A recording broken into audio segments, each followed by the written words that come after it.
When I was in elementary school, a prank pretending to be a ghost and making people frightened had caught on through SNS. In my case, I was still young at that time. I also wanted to try that prank, so that evening, I went to the stairway of the apartment's emergency exit, crouched down on the stair, and waited for the people to come in. Just then, I saw a boy coming to the emergency exit. He didn't say anything, but just stared at me. I thought it was a perfect time, so I decided to play a prank on him. "Do you see me?" I was laughing up my sleeve, and then I suddenly saw his chilling grin. "Wow, you see me too?" As soon as he asked me back, I felt like my mind went blank at that moment. The exit was completely dark.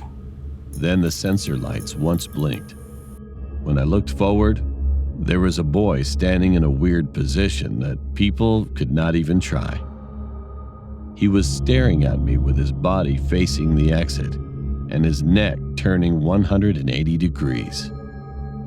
I jumped up to the exit in fear. As soon as I turned around before opening the door, I saw his head begin to turn slowly, staring at me with a curious look. And then I could barely get out from there.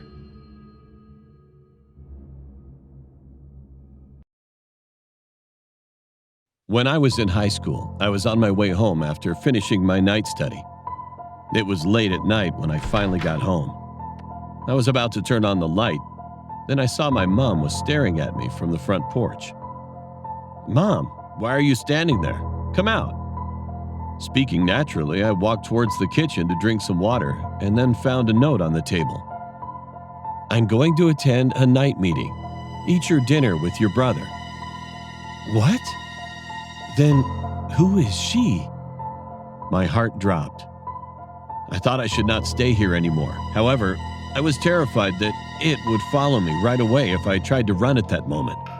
So I slowly began to walk across the living room toward the front door. And it was still standing in the same position, but only its eyes kept following my moving. I left the house in my bare feet the moment I arrived at the front door, and then immediately called my older brother, and what he told me was a pure shock. "Did you see that?" Turns out my brother had come home earlier. It is said that the thing on the back porch was standing in the main room when he first came inside, and it was staring at him through the open door. He also said that the whites of its eyes looked abnormally large, and the black part of the eyeball was so small, as if only the pupils were left. My brother and I had to stay up all night in the PC room until Mom finally came back that day.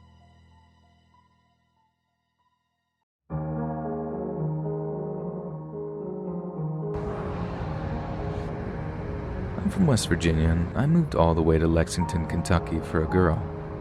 Now, that might be, well, the scariest part of the story, that a dude from West Virginia moved over the border to Kentucky and only for a girl, but I assure you, it gets worse.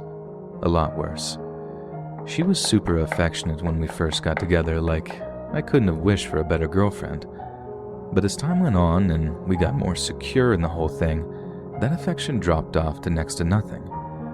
It was a slow process, almost like a leaky bucket or something. I barely noticed the relationship dropping off bit by bit until one day I just realized that there was nothing left of us. We were like roommates more than anything, hardly spent any time together. Didn't actually get intimate for like months at a time, and in the end, sleeping in the same bed as her was so depressing that I ended up just staying on the couch. Not long after I started calling the couch my bed, we broke up formally. It sucked, but I saw it coming a long way off, and it wasn't entirely unwelcome. And that's when I started talking to this girl on Reddit. Now, I should make it perfectly clear that I was never ever unfaithful to my girlfriend. Only when we broke up, I was so starved for affection and female attention that I looked for it wherever I could. I wasn't confident for dating apps, I don't think, so Reddit's anonymity suited me just fine. Eventually, me and this girl that I met on the r/gaming sub swapped numbers and actually started planning to meet. She lived over in Arizona, but flying down there to meet her didn't seem like a big deal at all. Not when she was so nice and pretty too. I remember staying up super late talking to her one night, trying to keep my voice down so my ex wouldn't hear. We planned all the stuff we'd do together, all the places that she'd take me in Phoenix, all the bomb Mexican food we were going to eat. I was excited, and I went to sleep smiling, but I sure didn't wake up that way. I woke up to loud crashing noises just feet away from me in the TV room. At first, I thought it was a home invasion or something, but when I looked around, it was her, my ex, and she was smashing my Xbox with a baseball bat over and over again. I screamed at her, asking her what she thought she was doing, then went to grab my phone so I could call the cops. Only it wasn't on the coffee table, where I usually put it on charge every night. It was nowhere to be seen. That's when my ex started ranting about how I'd been cheating, how she knew everything, and then mentioned the Reddit girl by name before she swung at me with the baseball bat. I fell backwards over the couch trying to avoid the strike, and I did, but Jesus Christ, the whole rush of air as it went past my face just about put the fear of God into me. She chased me around the apartment, swinging that bat as hard as she could until I locked myself in her bathroom. I thought I might be able to reason with her from the other side of the door, to be able to actually explain that the Reddit girl was someone I started talking to after we broke up. But she actually tried to bash the door down, and I'm still amazed that she didn't manage it. Like it was legit like that scene from The Shining. She bashed a hole in one of the wood panels and proceeded to scream through that. Thank God it wasn't big enough for her to reach through and unlock the door, otherwise I'd have been in some serious trouble. Eventually she calmed down enough to stop trying to kill me, but she wanted me out of the apartment, like that night. I didn't even gather everything up. I just threw some essentials into a bag and got out of there. I kept imagining her sneaking up with a kitchen knife or something, catching me off guard and then just stabbing me to death or something. I've had friends ask me why I didn't just restrain her, why I was so scared of a girl. But that's about the dumbest response I've ever had to this whole story. A swing from that bat or a stab wound in the right place, it wouldn't have mattered what was or wasn't dangling between a person's legs. I'd have been dead as a doornail. I got out of there pretty fast, drove to a motel, then tried and failed to sleep through the rest of the night. The next morning, I called my mom in West Virginia, told her everything, and arranged to stay with her for a little while until I could get back on my feet. I'd have gone back to the apartment to get the rest of my things if I didn't think that she'd either smashed or burned everything I owned. Besides, I was just happier to be out of there by that point, and I'll tell you another thing. I have never, ever been back to Kentucky since then. I'll wait until Tyler Childers comes back round to Virgie, rather than bring up all those bad memories.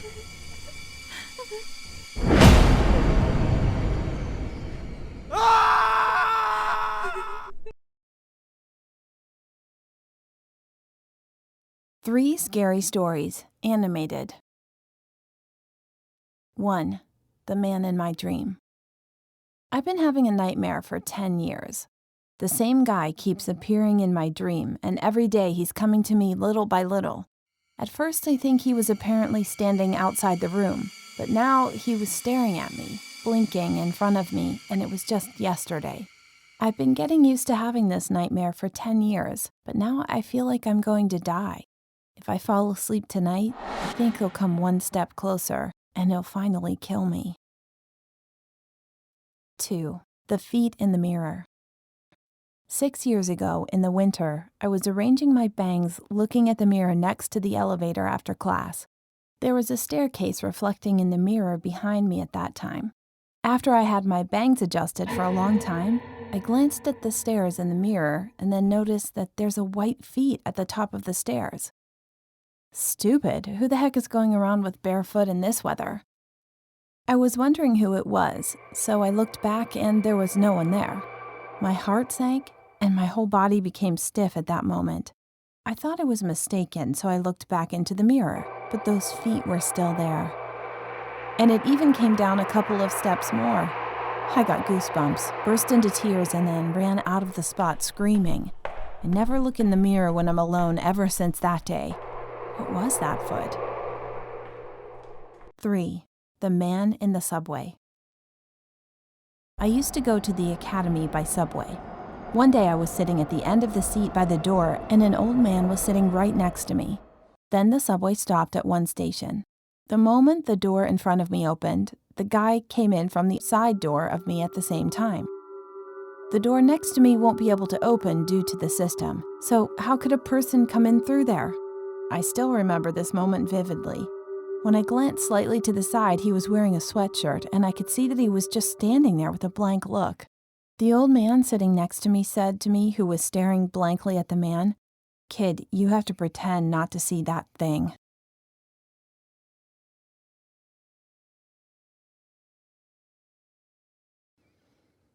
This incident happened when I was around 10 years old. Every half term, we would have a week off from school, and it's very common for families to go on safari in places like Tsavo or Masai Mara as I was living in Kenya, Africa. It was basically like a tradition for my family to go with this other family since they had a camp which they were trying to develop at the same time near Tsavo National Park. And it was perfect because you didn't have to pay for the park entrance fee, which costs $90 per day. Since this camp was on the border of the national park, you could see everything, like lions, leopards, buffaloes, elephants, whatever things without paying a cent. So on a Friday afternoon, my dad filled up his Land Rover with all the necessities like beer, steaks, water, some sodas, and we started to follow the other family's car to Tsavo. If you were really lucky, you can get there within 4 hours, but most of the time it took almost 8 hours. Because there was just one road to get there, and since I was living in a developing country, the traffic was like a hell. So we finally got there in the middle of the evening. My dad was really eager to set up a barbecue for the steaks and have a bit of wild time with the other adults while I and my friend with her younger brother were playing on the picnic table. The camp was very basic style. It had mud huts with mosquito netting windows just to protect us a little bit from the mosquitoes, but the bathrooms were outside in the open without much privacy. And there were a couple of rangers taking turns to walk around the camp, just to make sure that the electric fence was working right and the entrance to the camp was clear. So while my dad was grilling at the barbecue, one of the rangers, who I've known since I was a toddler, came to us and told about the safari horror stories. It was how a leopard dragged its prey in one of these rooms, or how he got his various deep scars from wild animals, something like this. After he told us this, he shone his flashlight towards the darkness beyond the electric fence. I could see various reflecting eyes, some smaller, some larger. As a kid, I was terrified, but the adults were continuing their conversation.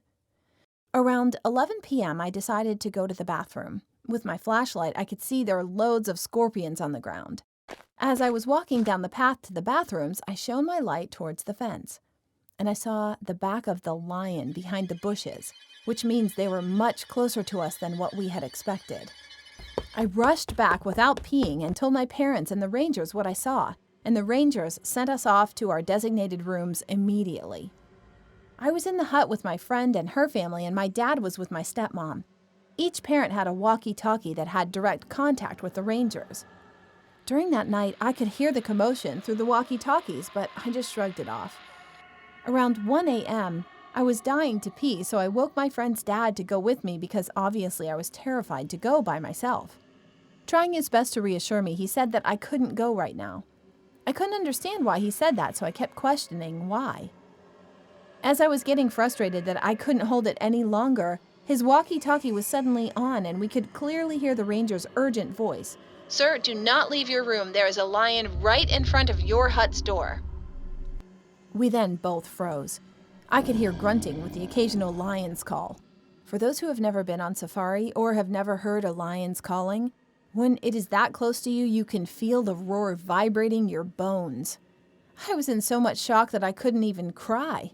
I held my breath for what felt like an eternity, and well, to tell the truth, I even peed myself a little bit at that time.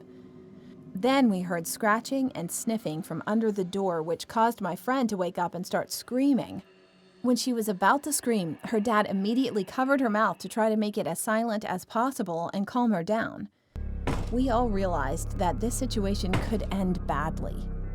We were in a small mud hut with bunk beds, and just behind the door was an over 190-kilogram lion being curious to see what's inside. Suddenly, we hear gunshots. I guess it was from the Rangers. And then there was a silence, maybe about 5 minutes. All I could hear was the cricket in the far distance. Abruptly, the walkie-talkie started with one of the Rangers' voices that the lion which got scared from the gunshots had left the camp. However, they also told there was still one other lion around the camp, so they were searching for it to drive it out. At that moment, I heard my stepmom screaming from the top of her lungs in company with gunshots. That's when we started to worry, so my friend's dad was constantly talking with the Rangers to figure out if she was safe. Luckily, nothing happened to her. It turned out that she woke up because of the first set of gunshots. And when she was about to go back to sleep, she saw the lion with 2 glancing eyes and a black mane staring from outside the mosquito window at her, which caused her to scream. Eventually, the lion ran away from the place, being surprised at the second gunshot by the Rangers. We were able to come back safely from the camp. However, I've been gotten goosebumps whenever I think about that incident. I'm just glad that I didn't try to go out by myself.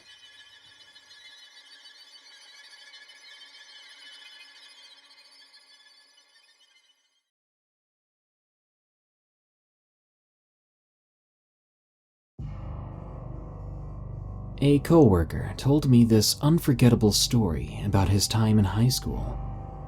I'm going to write this from his perspective.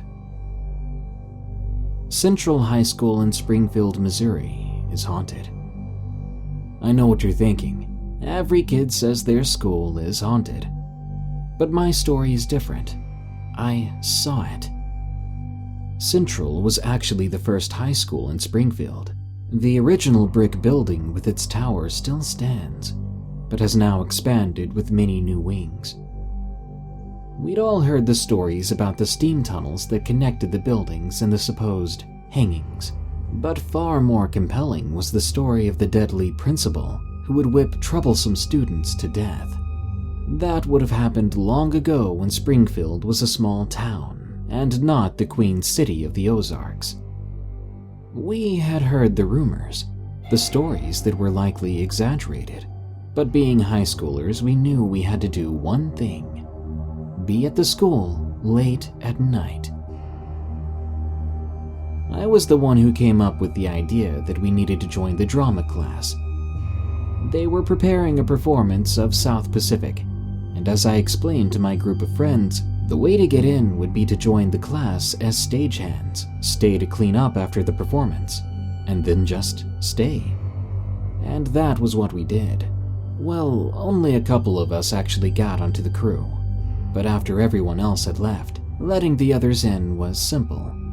We split up into 3 pairs, myself and Sarah, Rich and Paul, and Michelle and Dan. We didn't have flashlights, and this was before we had cell phones. But the moonlight from the windows and the familiarity of the halls allowed us to get around the school very easily. After about an hour, we began to think perhaps the stories were just stories. We began to make our way to the gymnasium. We started to compare experiences, but everyone said the same thing. They hadn't seen anything nor heard anything strange. And that's when a chair flew across the gym and slammed into the wall. What the heck? I gasped before I saw something else. Swarms of glittering little things crawling across the floor. They were cockroaches. We'd see cockroaches in the gym on occasion, but usually 1 or 2, not hundreds. "Let's get out of here," yelled Michelle, and we hurried to the nearest exit, a stairway leading up to the 2nd floor. It wasn't until we got upstairs that we realized that going upstairs probably wasn't the best course of action, but the cockroaches didn't seem to follow us there. As we stood next to a classroom, catching our breath, we heard loud footsteps down the hall. All of us backed up against the wall, trying to let whatever this was just pass by. As the loud, plodding footsteps came nearer, our tension grew higher. "Oh, screw this," Rich said, and he ran into a classroom, Sarah following quickly after him. The door slammed shut behind them. "Guys, I called. I almost didn't notice that the footsteps had stopped. Suddenly, we heard them scream and something slammed against the wall. And then something else hit it. They kept on screaming. Paul pulled at the door, but the handle was stuck. Finally, after a few minutes of them screaming and something hitting the wall, it opened. We entered the classroom. All the desks and chairs were knocked over and some had clearly been hitting the walls. How they'd gone that far was a mystery, as they were pretty heavy. We found Sarah crouched in a corner, crying and babbling incoherently, a puddle of moisture underneath her. Rich, on the other hand, was stumbling toward the window. "Get him!" I called, and Dan ran towards Rich, grabbing him. "Let me go. Just let me jump. Let me die," Rich cried. "Guys, this is enough," I said. "We need to get out of here." Michelle and Paul helped Sarah up, and helping Dan with Rich, we made our way back into the hall. As we stepped into the hallway, all at once, all the doors slammed shut. Then they all opened again and slammed again. "Screw this," Michelle yelled, and she and Paul began hurrying down the stairs, supporting Sarah between them. Dan ran after them, and I pulled Rich after me. The cockroaches downstairs had seemingly dispersed as we made our way to the nearest exit. Pushing at the door, nothing seemed to happen. "Come on, push it!" Michelle yelled, and Paul, Dan, and I struck the door together, forcing it open. We pulled Sarah and Rich outside, and as we made our way to the cars, we heard the door behind us slam shut. Dan helped Rich to his car while Michelle and Paul brought Sarah to the car they'd arrived in. As for me, I ran to my own car. As I was about to climb inside, I happened to look back at the school, looking at the tower. There, in the top room, was a window. And very clearly, I could see the outline of someone looking out the window directly at us as we made our escape. It was then I realized the most horrifying thing of all, that we knew there was something in the high school. It knew we knew, and we had to go back to class on Monday.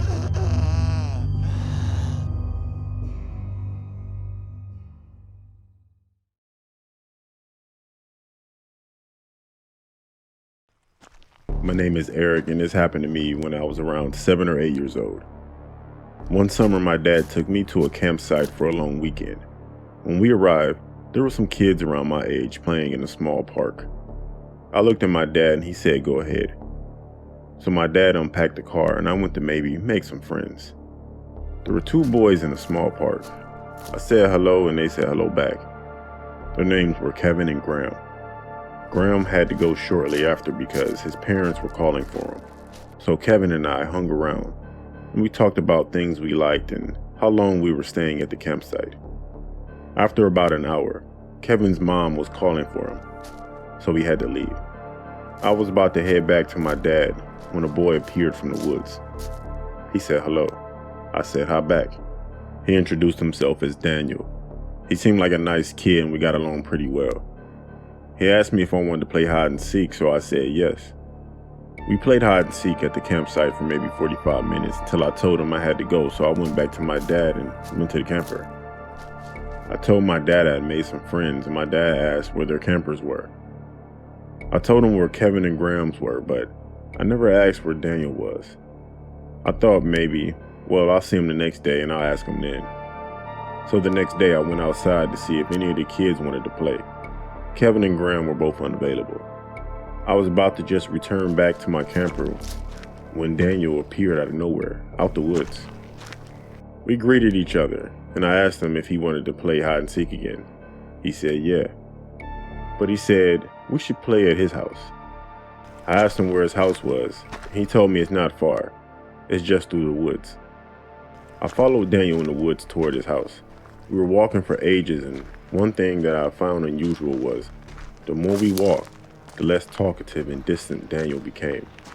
Eventually, we exited the woods, and Daniel said, "Here we are." He pointed at a rundown old house with a white van parked beside it. He started walking toward it. I slowly followed and asked Daniel, "So this is your house?" He replied by saying, "Yeah, let's go play hide and seek." I got this bad feeling. It became worse the closer we got to the house. It didn't look like a normal house. I started to notice that there were people standing by the windows inside the house. I asked Daniel if that was his dad in the window. And he said, yeah. Don't worry about him. He's harmless." And just continued walking. I don't know what it was, but something made me slow down. Daniel was by the front door at this point, and when he turned around, he asked me if I was coming. I told him I had to go. I turned around and ran through the forest and back to my camper. I spent the next few hours watching TV. Then I got bored and decided to go back outside. I knocked on Graham's door, but he wasn't available. I knocked on Kevin's door, and his dad told me he was already out with some boy named Daniel. So I went back to the camper and did something else with my time. Late that night, there was a knock on our door. It was Kevin's parents. They asked if we had seen Kevin anywhere, as he's been gone for hours. I asked his mom if she had checked Daniel's house, and she said no because she didn't know where Daniel lived. I showed Kevin's parents along with my dad and a few other people through the woods to Daniel's house. When we got there, the van was gone. And when we knocked on the door, there was no answer. And the whole house was empty and abandoned. We didn't find Kevin for the rest of our time at the campsite, and he's still missing to this day as far as I know. I thought then, and still think today, that Daniel was some kind of bait to lure kids in the same age as him to be kidnapped. And I'm thankful my gut sensed danger and told me to leave.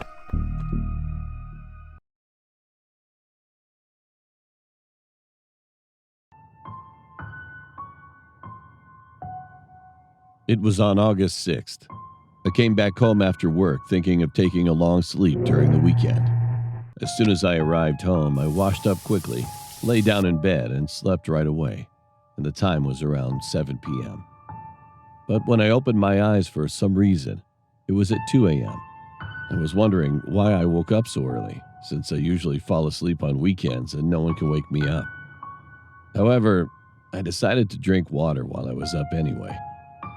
So I got out of my bed, went to the kitchen, and lay in bed to sleep again. Just then, it was something furry, I think, and it touched my back. No, it can't be. I used to lie on my side and sleep. I opened my eyes for a while because of the strange feeling, but soon I decided to just ignore it without much thought. However, that was not an illusion. I could feel someone kept touching my back. It seemed to be rough, and there was even something sticky about it. My heart dropped, and I slowly looked back. There was a man lying there. I was sweating like the cold sweat was coming out of all the holes in my body. I've never seen such an awful look in my life. I could see his hair turned all white. The skin all came off. His mouth and nose were all crushed that I couldn't recognize his face, and he was staring at me just like that. I opened my eyes screaming and then realized it was a dream. Because of sweating a lot, I got thirsty, so I went to the kitchen drinking some water again. I lay down thinking that was the end of the nightmare, but it wasn't. I had to go through the same situation 2 more times. In the first dream, I also got up in surprise, but the second one was different. Somehow, I was courageous and eventually talked to the person. "Why are you doing this to me?" Then he beckoned to me instead of answering, and it felt as if he were asking me to follow him. "If I follow you, you won't be in my dreams anymore?" He nodded and headed to the kitchen. So I followed him, and he pointed his finger to the refrigerator, and this time he pointed to a clear glass bottle when I opened it. He then opened his mouth and said for the first time, "I know you are thirsty. Drink it." It was just a dream. However, I was so scared that I couldn't reject it, so I ended up drinking the water in the bottle. After I finished drinking, he asked me to send him off and said that he would no longer come. Unwillingly, I opened the front door and went with him. Even though my house was an apartment, There were no elevators and stairs in my dream, and we went straight out to the yard. And it was weird that my whole body began to sweat while I was walking on the flatland while sending him off. I finally arrived at the front gate and tried to take a step forward to see him leaving, but I was clearly blocked by something, even though there was nothing in front of me. He kept beckoning, but it was no longer possible to move forward. Just then, I felt the water dripping on my head, and then I ended up waking up. As soon as I opened my eyes, my legs suddenly throbbed, and the moment I came to my senses, I was purely shocked. I was on the rooftop and kept bumping my thighs and knees on the railing that was blocking right in front of me to move forward. The rainwater woke me up, saving my life just before I was almost falling from the rooftop and killing myself. The rooftop door, which was supposed to be locked, was also open for some reason. Being terrified, I ran home without even thinking about using the elevator. I was out of breath after entering the house, so I opened the refrigerator again and started drinking water. Meanwhile, I suddenly remembered the glass bottle that he made me drink in my dream. So I checked what it was, and to my surprise, it was a whiskey which I used to drink when I couldn't sleep. And the bottle was definitely full until yesterday, but there was not a sip left. To sum up, I couldn't wake up because he made me drink that whiskey. And the reason I had a hard time walking when I sent him off was that I was actually walking toward the rooftop. If my body hadn't actually caught on the roof railing, I would have killed myself and said goodbye to the world. I knew that there were people who often had this experience out there, but I was really horrified when I literally experienced it myself.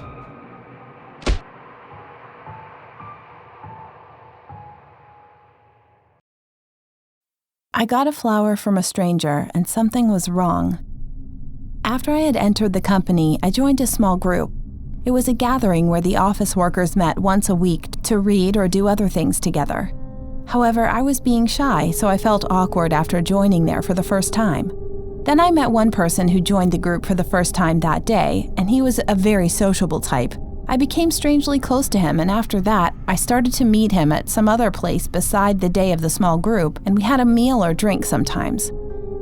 He would often give me some flowers, introducing himself as a florist who works at a flower shop. For your information, we weren't dating each other at that time. But one weird thing was that he always asked me for a small amount of money whenever he gave me the flowers. And it's always been a very small amount, like 1, 5, or 10 cents. When I asked him why, then he always answered like this: "There's a superstition to all the florists. If they don't get paid for making a bouquet, they will become unhappy."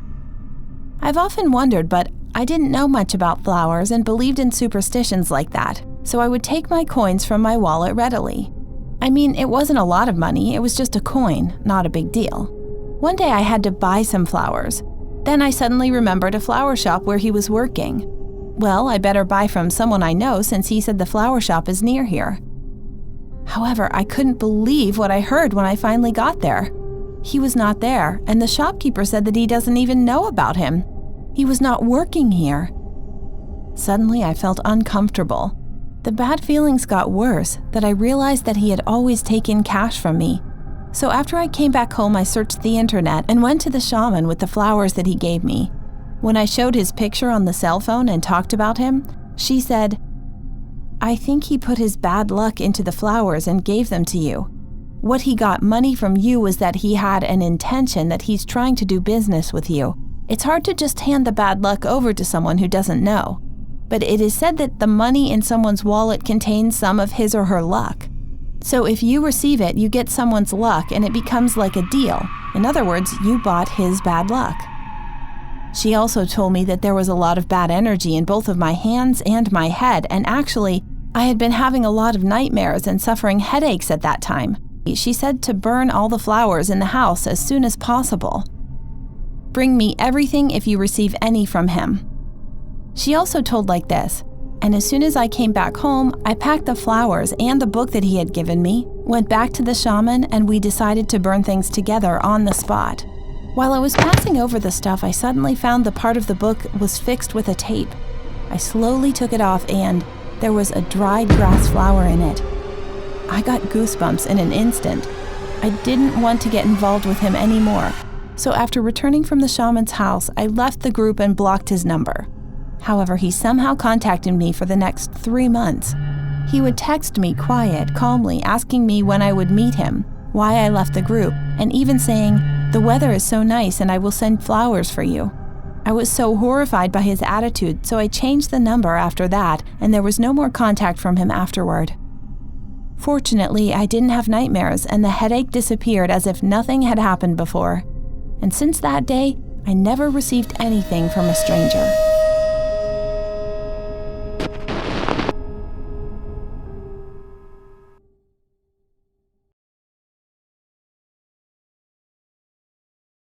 When I was around 8 years old, I transferred to another school in the middle of the summer. Because I was so young at that time, I was able to get along with my classmates quickly. One day, all the girls left the class for their prior engagements, and the boys asked me to join them to go somewhere, saying they had found something interesting. I followed them through the paddy fields behind the school, and there was a 3-story house that had been deserted a long time ago. School finished early that day, so the sun was still up. The exterior of the house was not too scary except for a broken window. Well, nothing here. 5 of my friends and I went inside and we saw the window broken on the stairs leading up to the second floor. I thought it was just an ordinary restaurant when I saw it from outside. But as soon as I went up to the second floor, I could say that it was definitely someone's house. But the weird thing was that the inside was so cold that it was almost freezing, although it was sunny and especially hot that day. And all the furniture was standing upside down. We then came into the main room, and one of my friends found a wallet on top of a pile of furniture. When he opened it up, there was a resident registration card and cash inside. I suddenly got goosebumps, so I asked him to put the wallet down and turn my eyes to the living room for a moment.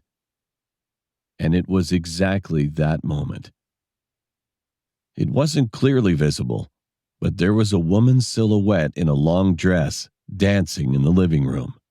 She was jumping up and down, swinging her arms from side to side, and that was the creepiest scene I've ever seen before. We were the only people in this house. So, being surprised, I looked at my friends and looked back into the living room again, and there was no one there anymore. "Guys, I'm scared. We should leave." I told my friends and they got scared too, so they followed right after me. The moment we got out of the main room, the door suddenly slammed shut. What was that? One of the friends tried to open the door, but it didn't open, as if it was locked. Just then, I realized the other one who had found a wallet was still holding it. And we all screamed and ran downstairs. As soon as we were about to go home, someone began to make a fuss about that he'd left his shoe bag upstairs. We had no choice but to decide the people to go back inside by playing rock, paper, scissors.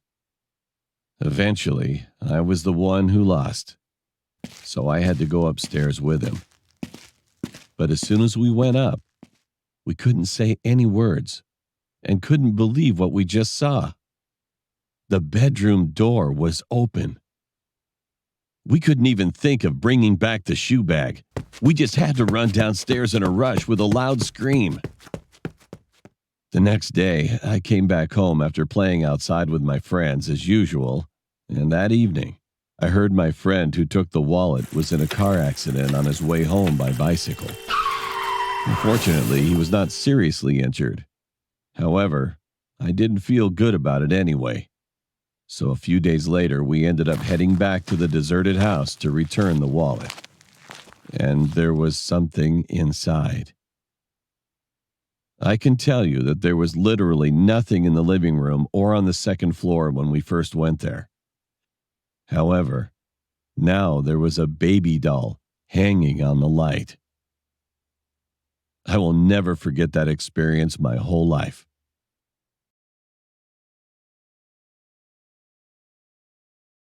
True scary story about my teacher's memory. I want to talk about the incident that my art teacher experienced in person. When she was a high school student, there was a girl whose mother was a shaman, and there were a lot of rumors about her that she literally can see the ghosts. She would always space out and often had seizures while attending classes.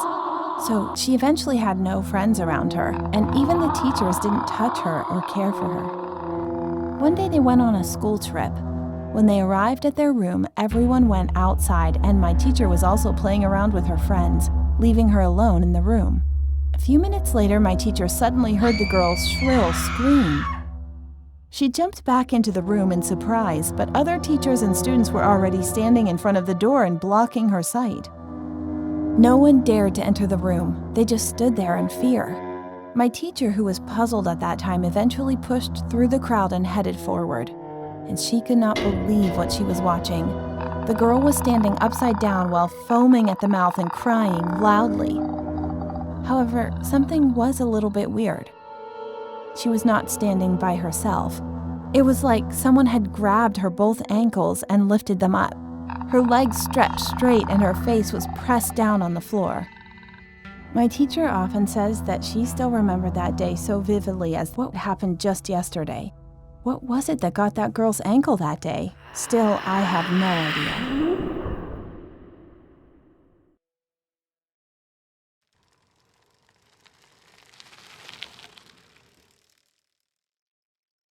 When I was a kid, I visited my grandmother's house with my younger brother in the middle of summer. Like all the children, I was having a good time wandering around or playing in the valley. After the sun went down, I was talking to my grandmother while we were having dinner together, and she suddenly said like this, "Do not go out of this house late at night." Her face looked really serious. Her warning without a reason was weird to me at first. And it was a little scary for me, being a young child. But soon I thought it was because the outside was too dark to go out and play. Because my grandmother's house was located in the countryside, we had to ride our bikes for almost 30 minutes to go to the nearest convenience store. And there was no street lamp on the road, so it was pitch black. After eating dinner, my brother and I went to bed. At about 1 a.m., my brother suddenly started whining that he wants ice cream. I recalled my grandmother's words not to go out at night. However, I suddenly wanted to have some ice cream too. I mean, what can I do? We ended up riding a bike together secretly and out to the town to get some ice cream. After finishing ice cream, we were on our way back home. We were riding our bikes on the road, chattering about Pokemon, which was popular at the time. Then all of a sudden, my brother told me like this, "Hey, the shortcut is over there." However, it was so dark around that I couldn't see the way that he pointed. And I don't know why, but I did not want to go that way. "Nah, let's just go back the way we came." As soon as I said that and looked forward, I could see my brother in front of me who I thought was behind me. What the? The moment I realized sent a chill down my spine. Then who was it who's been talking behind me? It was that very moment that I remembered my grandmother's words. Do not go out of this house late at night. Sweating like a pig, I pedaled vigorously on my bicycle as best I could and arrived at my grandma's house. I started to get off my bike in a hurry, and then I heard a sudden voice coming from my ear at that very moment. Too bad. I dragged my brother's wrist, went back to our room, and ended up staying all night covered in a blanket. The next day, we kept the fact that we went out at night yesterday under wraps while we were eating breakfast, and we took a bus to go back home. What the heck was that voice yesterday? Being curious, I started to look around carefully while I was sitting next to the window, and finally, the bus passed where I'd been yesterday. And at that very moment, I froze. It was a cliff. What would have happened if I headed for a shortcut because of the voice that I heard from behind on that day? Even now, whenever I visit my grandma's house, I still think about that moment and get goosebumps.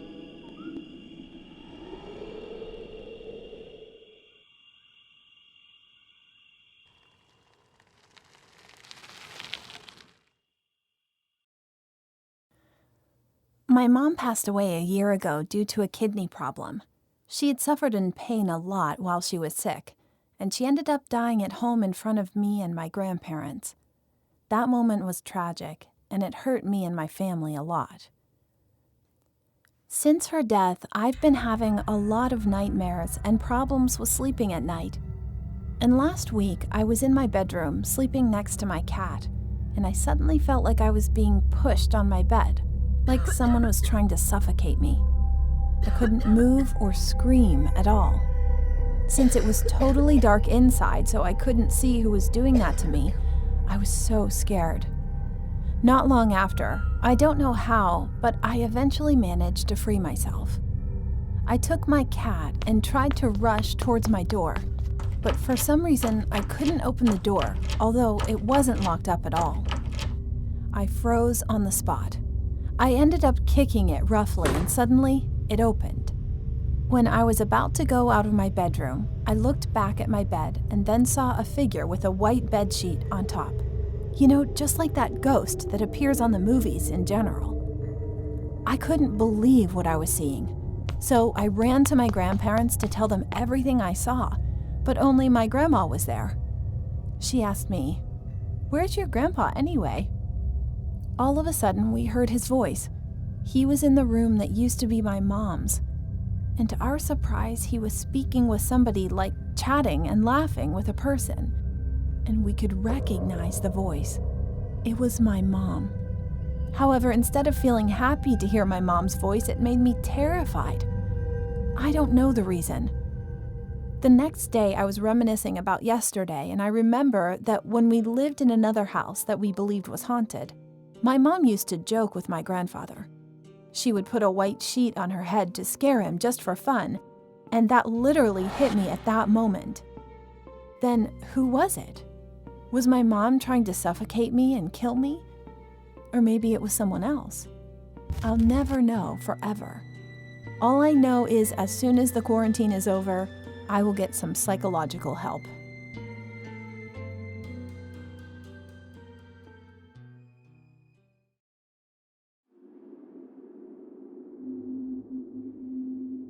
The early mannequin is said to have been made of pose using a real human corpse and then placed it in a plaster mold.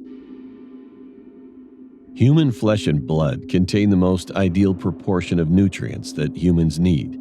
In general, these foods taste very delicious. Animals have evolved to feel the most terrible smell of dead bodies, instead of the same taste, in order to prevent extinction through eating each other.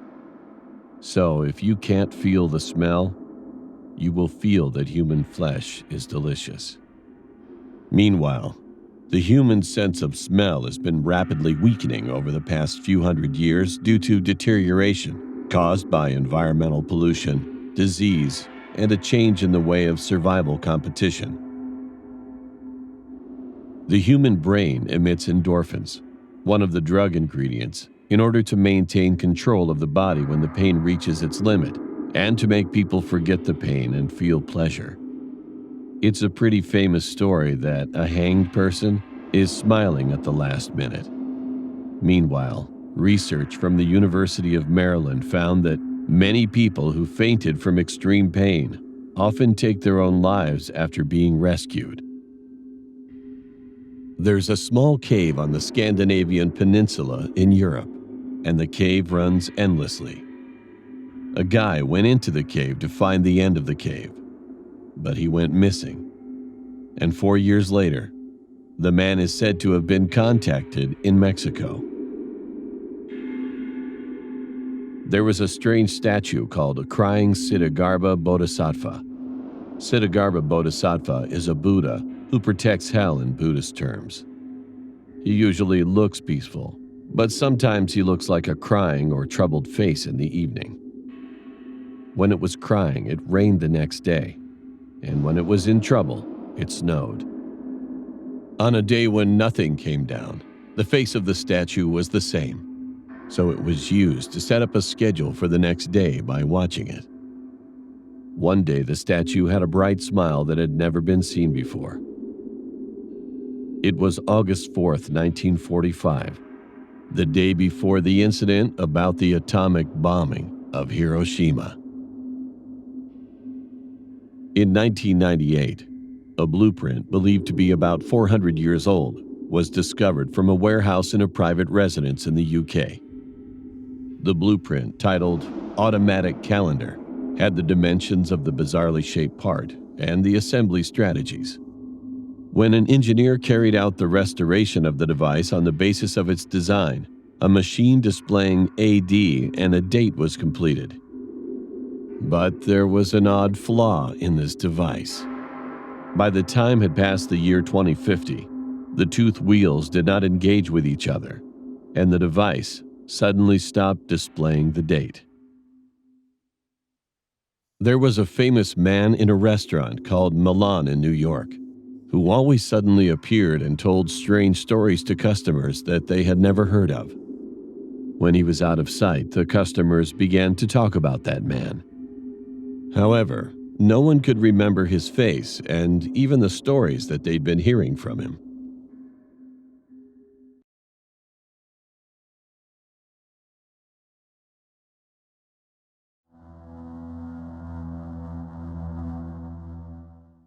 I am 19 years old and a high school student.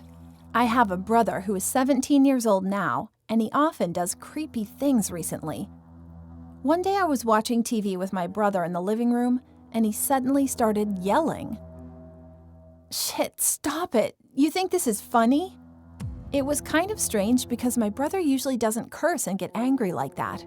What's wrong? I asked, and he replied, Hey, go to your room and you can come out maybe 30 minutes later. What's wrong with you all of a sudden? Well, I'm not kidding. Go inside. Hurry. Being scared, I went into my room, lay down listening to an MP3 player, and fell asleep. The next morning, I was woken up by my parents. We have to go to the hospital right now. I asked what was going on, and it turns out that my parents found my brother was lying with bubbles in his mouth when they came back home after closing the store.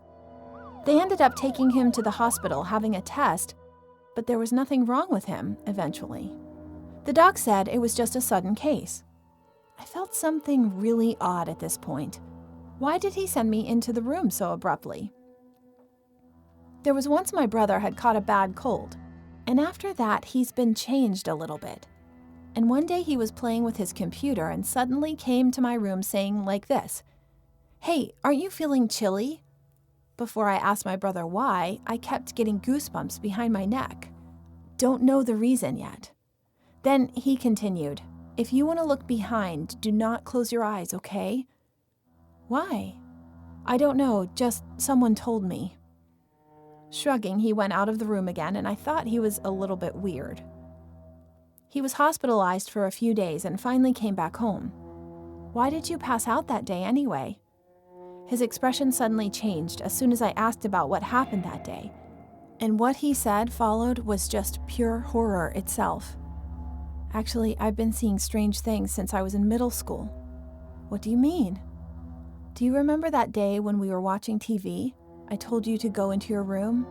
And the reason I told you like that was I saw 3 women that day in the living room, holding their hands and kept spinning around you. I had goosebumps all of a sudden. But when you get up and about to enter the room, they started to follow you. He told me that he then continued to hit the floor with his palm to prevent them. Then they looked at my brother, smiling widely, and suddenly approached him. You know what they said to me when you went into your room? He was laughing, saying like this. What did they say? Want to join? We are all thirsty. He said the reason the ghosts said they were thirsty was that they wanted the human's life.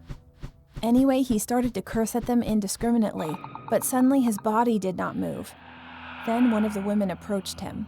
Her face had changed into a grotesque look, like exactly the same as a ghost in the movie Ju-on, and she was smiling at him. In front of my frightened brother, she moved her face closer to him and started licking his face with her black tongue. He ended up passing out. That's what he told me. Even when he was in the hospital, he had the same nightmare, and he had sleep paralysis for a while.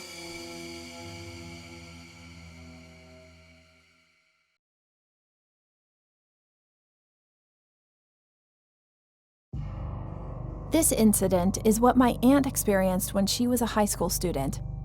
She went to school camping one day. You know, there is often a student who does not get along well with the classmate and plays alone in each class. And there was such one classmate in my aunt's class. Honestly, she was not an outcast, but always left out because she couldn't get along with his friends. This time again, she went around alone at the camping. My aunt was sharing a room with her. Not thinking much about her, the last night of the camping finally came. All the classmates were all sleeping in the room, and all of a sudden my aunt opened her eyes for no reason. The beds in the room were all bunk beds at that time, and as soon as my aunt, who was sleeping on the second floor, turned her head to the side, she saw her classmate looking down at her. Being surprised, she pushed her shoulder and said, "Hey, you surprised me. Why did you wake up?" Her body turned a full circle around. Then she looked at my aunt again without a word, and when she pushed her again, her body circled again. "What's wrong with you?" This time my aunt yelled, but she was just staring at her. The other friends woke up one by one at the sound of her yell, and as soon as one of them turned on the light, everyone in the room screamed. Her classmate eventually committed suicide by hanging herself from the ceiling. My aunt ended up fainting on the spot that day. 2. The guilt. Last summer, me and a few of my friends went to a valley together. While everyone was playing inside the valley, having fun, a girl who was a friend of my friend accidentally fell into the deep water. At first, I was about to go inside and save her, but the other boys stopped me. We couldn't dare to save her, so we just stood there watching her, and she eventually died there. In the panic of this situation, we all ended up deciding to cover it up. After that, we went back and told her parents that she eventually went missing while walking around that area alone. Everyone started pretending to ignore everything about her after that. I literally want to spread this accident, but this is the only place that I can talk about it. I feel massive guilty when I keep thinking about her, and as much as I think about that day, I want to just kill myself. And she's been appearing in my dreams recently. 3. My cousin. I think I can confess it because it's anonymous. When I was a child, I pushed my cousin just for fun. However, he ended up hurting his head severely, and later became a disabled person who even couldn't speak properly. Anyone in my family remembers knows that I did it because nobody was there at the time. It's just they didn't even notice, and no one thought I was the one who did it. But then he started to cry whenever he sees me. My mom and other relatives thinks it's just because he misses me, and I was the only person who played with him a lot and spent most of the time when we were young. However, there is one thing I have to tell you. I don't feel guilty. Never. I guess I have a problem with myself.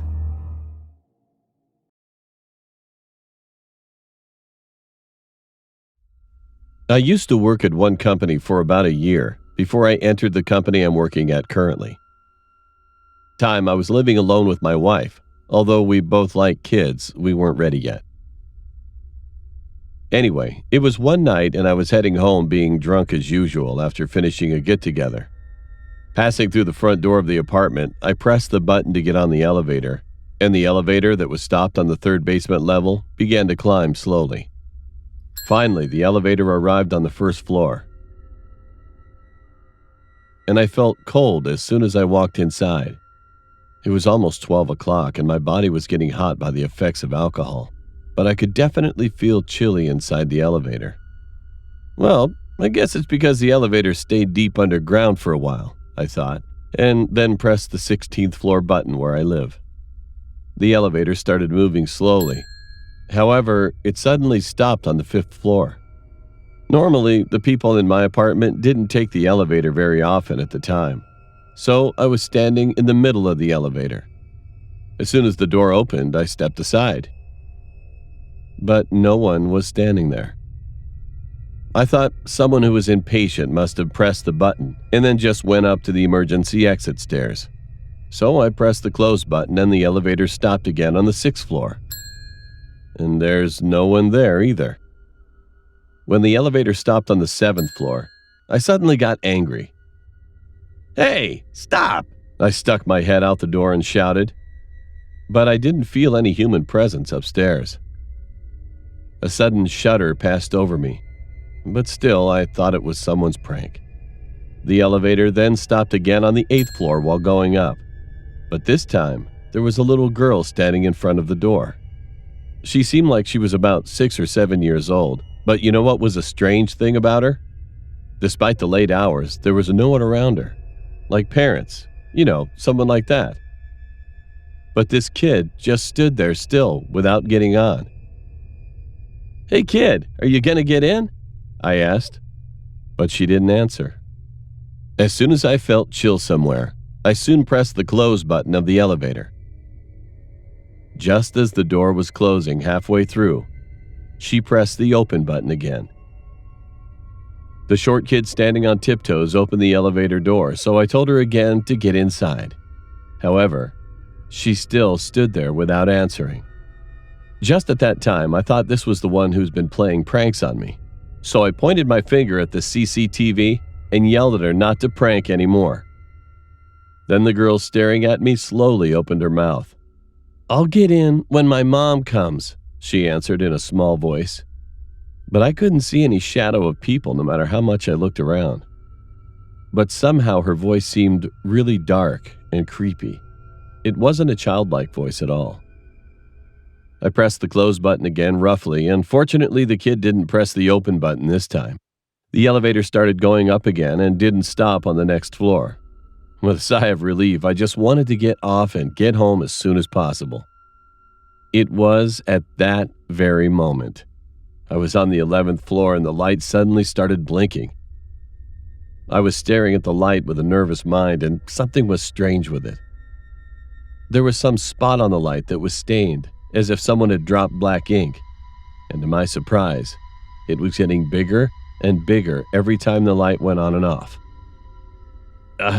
It can't be. I'm imagining because I drank too much. I kept repeating it inside, but the stains grew bigger and bigger as if it was teasing me. Although I was sweating on my back, it was still chilly inside the elevator, and the moment I looked at the light and then looked straight front this time, I couldn't help but doubt my eyes. There, I could see a person's hand reflected on my back. Seriously? I was the only one in this elevator. After having confidence that there's an unknown thing that exists here, I was seized with extreme fear. The time to go up to the 16th floor was like an eternity. I couldn't hold my fear back. I eventually pressed the button to get off the 14th floor. I was about to pop out as soon as the door opened, but I had to stop suddenly. The girl I saw on the 8th floor was standing there, like she was waiting for me. I felt like my heart was sinking. Shivering, just as I was about to get off, she raised her head slowly. At that moment, I saw it. Unlike before, she was smiling brightly, as if her mouth was going to be ripped soon. "My mom is here now. I'm going to get in." Mom? What's she talking about? I'm sure the elevator was empty from the basement floor.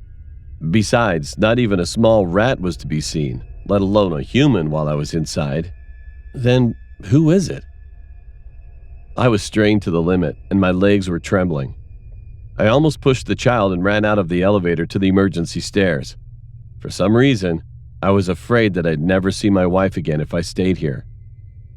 I was going up the stairs frantically.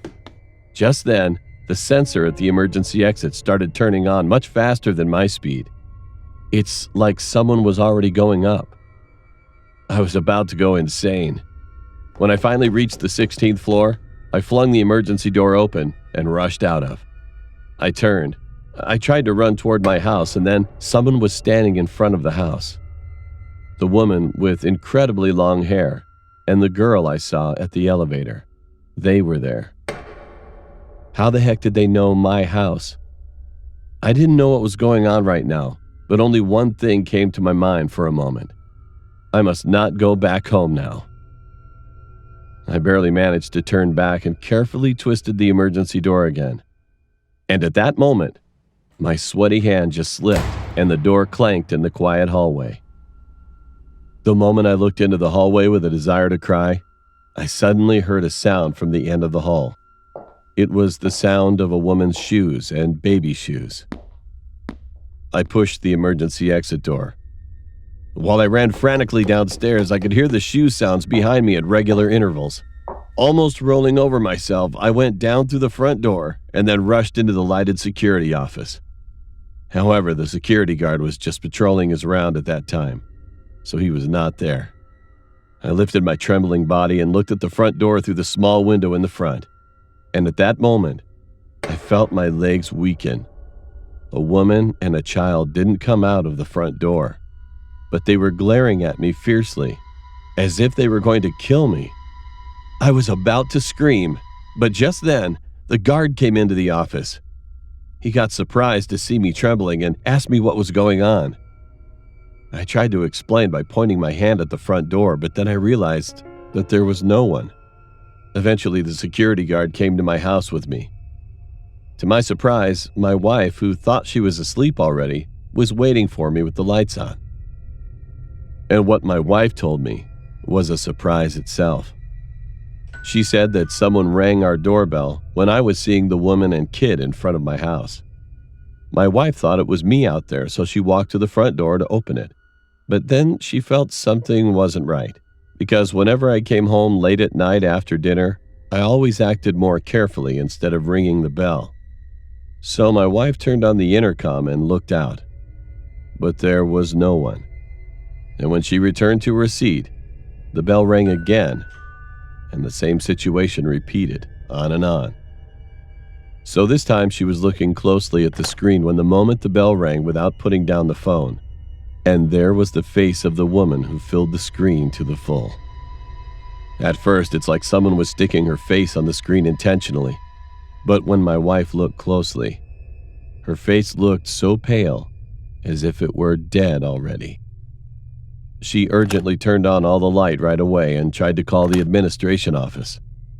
However, the guard didn't answer because he was just on patrol and at that time, and I was running downstairs like crazy. When my wife saw the intercom screen again, it was already gone. The next day's morning, I went to the security office to check the elevator CCTV, and I couldn't keep my mouth closed for a while in a panic. On CCTV, I could see that I was waiting for the elevator on the first floor. I stepped inside. Nothing happened at first. However, I suddenly started to press the buttons from 5th to 8th floors as if I were possessed by something. There was literally no one on the 7th floor, but I screamed into the air, and when the door opened on the 8th floor, I murmured something and then pressed the door's button to open.